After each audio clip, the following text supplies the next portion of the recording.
Welcome to your at-home conditioning video. First exercise we're going to be doing is a high plank. So, a few things to remember with the high plank. Shoulder width apart with the hands. Fingers spread nice and wide. My shoulders want to be tucked directly over my wrist before I start. Then I look directly down. I tuck my back toes in and I press my hips up and move my feet back to hips distance apart.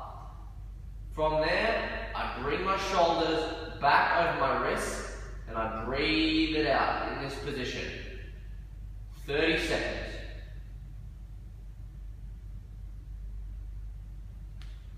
After I complete the seconds, gently drop the knees down and we decompress the wrists.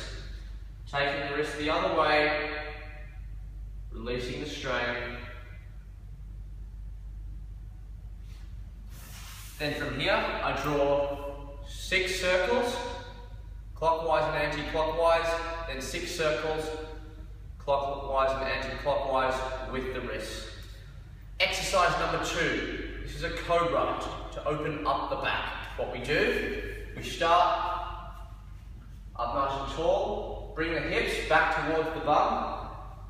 Hands come down in front of the body. From here, I lower down onto my chest.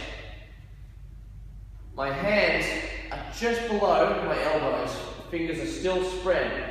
I'm pressing my feet down into the ground. And on an inhale, I want to lift my chest up and squeeze my glutes nice and tight. And I want to look up to the sky and breathe it out here.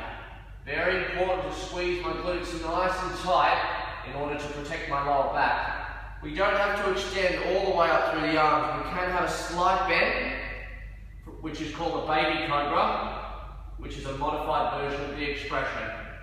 And we want to stay here and breathe it out. Slight back bend. Exercise number 3 is going to be a counter stretch for the cobra. It's a standing forward fold to release the lower back and stretch into the hamstrings. Come to a standing. Hips distance apart with the feet. Nice bend in the knees. Send the hips back. Let the upper body come forward and let the head hang heavy. From here we should be able to feel a deep stretch in the hamstring, trying to get the stomach to the top of the quadricep muscles and letting the head relax.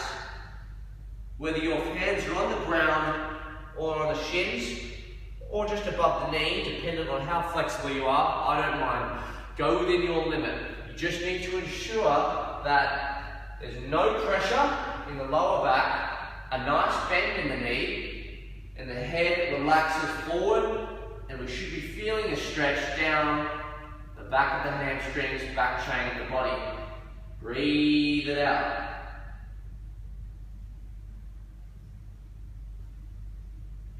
And gently come out. After our standing forward fold, we have a chair pose to complete. With the chair pose, what we want to do from a side on angle is bring the big toes to touch.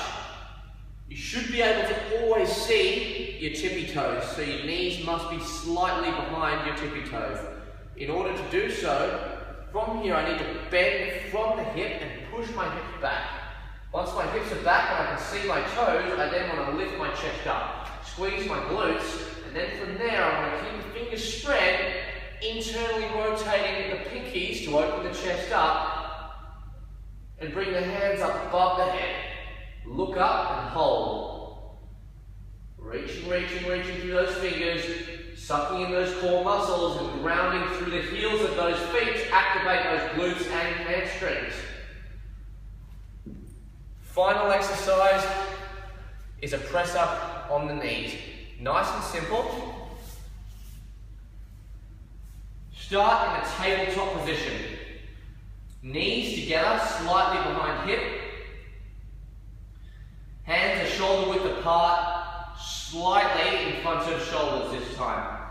Our aim here is to continue looking down and to get our chest just in front of our hands, and also to make sure that our chest lands at the same time as the hip. On an inhale, we breathe in. Lowering down, lowering down, lowering down. Chest and hip touch the ground at the same time. Pause for a moment and press up. For 1. Inhaling down, inhaling down, inhaling down. Pause for a moment and exhale to press back up. For 2. Thanks for watching. Enjoy your home conditioning workout.